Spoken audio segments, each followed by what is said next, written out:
problema, merong sagot na kaysaya.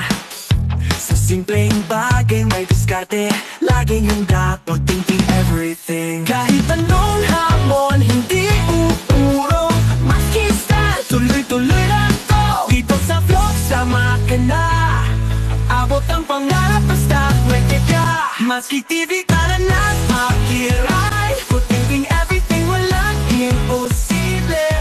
Sa channel, ikaw ay inspired, kaya natin to. Ayun, magandang araw guys. Ayun, tumawag yung aking kliyente sa CCTV doon banda sa kabilang block ng subdivision namin.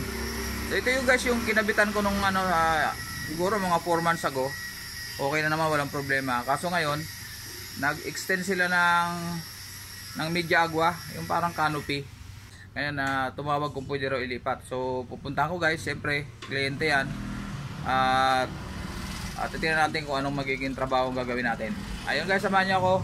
Eto, may dala na tayong Phillips screw. Ito lang naman siguro ang kailangan. At kung meron man kailangan pa, pakiram na lang tayo doon. Ayun guys, samahan niyo ako. Pasyalan natin yung ating kliyente.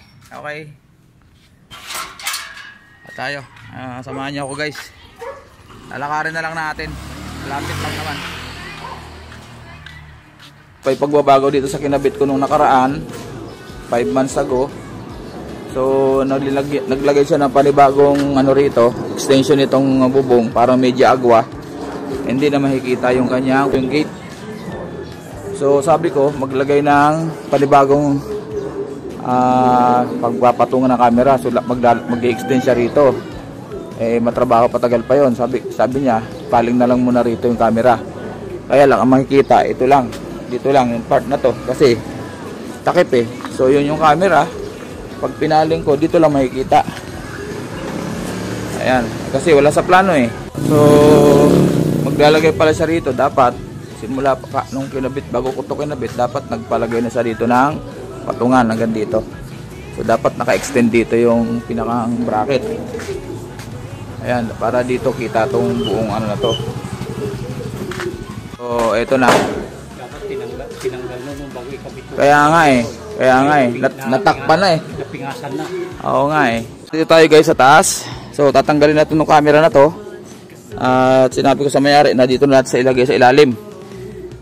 Kasi sayang yung view, diyan lang ang makikita niya para makita tong yung purpose niya kasi dito yung gate para makita niya. So binabaklas ko lang to guys para mailipat natin yung camera. Ito yung wala sa plano kasing design Dapat simula pa lang naka na. Pero andyan na yan Tanggalin natin to. Init na.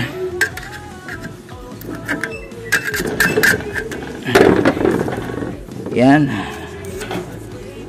So wala namang problema yung install natin. Nagbago lang siya ng design. So baklasin ko lang to para may baba natin yung camera. Okay? Stop muna. So ayan, natanggalin natin yung camera. So doon naman natin i-screw. Kahit 2 screw lang para makita yung gate nya. At least may bubong pa. Yun ang pinagtananggalan So ayan, binamarkahan ko lang yung aking tornilyuhan. Screw lang natin 2 piraso. Pwede na yan. Maliit lang naman yung camera. So may kasabay akong gumagawa dyan. Nakahiram ako ng gamit kasi bala ko sana tingnan lang muna kung anong gagawin. So ayan, tinutornilyo ko yan. Tapos kuha tayo ng ibang gamit. At si Matsuki, ayan, akala mo malakas pa, mahina na yan. Joke lang guys, malakas pa si Matsuki. Ayan, so ayan, ini-screw ko na yan dyan para ma-fix. So ayan, natapos na natin. Isang screw na lang halos yan. Ayan, ganyan na lagi trabaho ni Matsuki pagdating sa CCTV. Pasulpot-sulpot lang yung trabaho natin dito. Extra income yan, pambiling bigas. So ayan guys, naikabit ko na. Pero so guys, pag naikabit ko yung wiring, ang hiramin ko muna yung cellphone ni madam kasi naka-online naman yung kanilang CCTV. Mabibigyan kahit saan. Sa naka wifi ka o ka naka-data, mabibigyan kahit saan ka pumunta. So ayan, hiramin ko muna yung cellphone guys para makita natin na kung okay na, para hindi na tayo pabalik-balik sa loob. Ayan, so ito na ang cellphone ni Madam. Ayan, so nasa taas ko ngayon habang hawak ko yung cellphone niya, naka-online. So may pagbabago dito guys, ipipihit ko ng konti. Yan, nakita nyo yung arrow na yan, yung tinuturo ko, dahil yung grills kitang kita dito sa kaliwa. So i-adjust ko ng konti dahil sayang naman yung view. Ilalabas ko pa ng konti pa kanan yung camera para mas malawak yung sakop. Ayan, so sayang kasi yung doon sa grills na yan.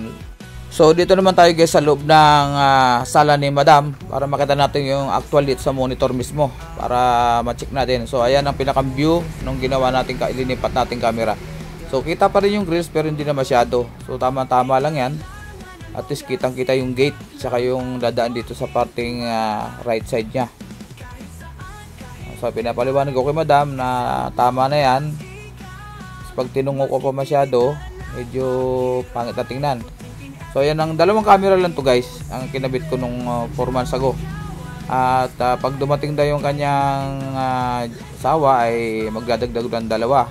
Siguro sila na lang magkakabit. Kayang-kaya naman yan dahil yan ay plug and play naman ngayon ang mga CCTV natin. Ang mahirap lang naman yung paglalatag ng wire. So ayan, pinapaliwanag ko sa kanya maigi kasi kanina nakataas yan tapos nakapaling sa kaliwa. So dinawakan ko na konti yung view ng camera para mas ma-maximize natin yung pinakang eyesight. So ayan, tinuturo ko sa kanya uli kung paano ang pag-operate niya kasi nakakalimutan niya lagi. So ayun, kukuha na ng pambayad si Madam. Siyempre hindi, mabayad niya si Madam. So itong kinabit ko ay 4 channel yung CCTV, yung kanyang DVR. Pero dalawa lang muna ay pinakabit dahil nga hihintay niya yung kanyang asawa para mag-decide kung saan pa ikakabit yung camera. So guys, okay na. I-fix na natin. So maganda naman ang view. Okay na ang view niya. Kita na lahat.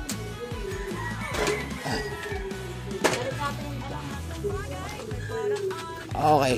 Saan to? Tatalian natin. So syempre guys, nagbayad na si Madam. Secret na lang kung magkano binayad, basta pambiling bigas lang. Ayan, so ito, lalabas na tayo at papaalam na tayo sa ating mga naging kasama. Ayan, nagpamerienda pa si Ma'am bago tayo umalis. Ayan, yung mga inabutan ko gumagawa. Mabait naman at nagpairam ng mga gamit. Ayan guys, maraming salamat, bye bye.